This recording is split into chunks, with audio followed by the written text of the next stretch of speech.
Essa é uma encantadora história sobre a raposinha Foque, que adorava escutar conversas e inventar fofocas, transformando pequenos cochichos em grandes aventuras nos arredores da floresta.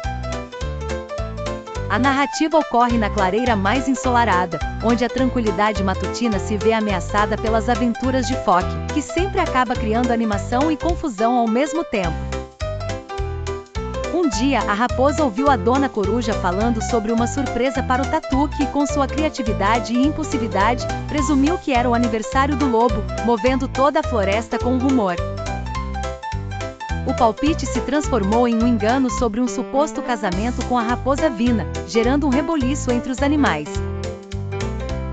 Com um misto de comédia e lição de moral, assistimos Foque se ver no centro da confusão, precisando lidar com os efeitos de seu hábito de contar histórias que só existem em sua mente.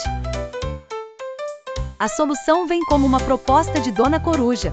Foque precisa organizar um verdadeiro piquenique para pedir desculpas e reconciliar todos envolvidos.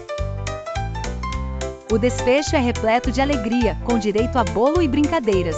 A moral é que boatos podem gerar muita confusão desnecessária e que é sempre importante entender a verdade antes de compartilhar histórias.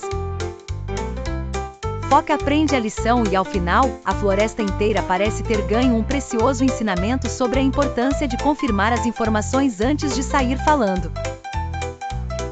Essa história, além de divertida, cativa pelo seu enredo envolvente que prende a atenção de jovens leitores, ao mesmo tempo que passa uma mensagem significativa sobre a responsabilidade de nossa fala e a importância do bom entendimento. A floresta testemunha o desenvolvimento da jovem raposa que, embora ainda curiosa, agora é mais reflexiva. Uma lição de como a comunicação errada pode transformar o ambiente e como a correção dos erros pode levar à união.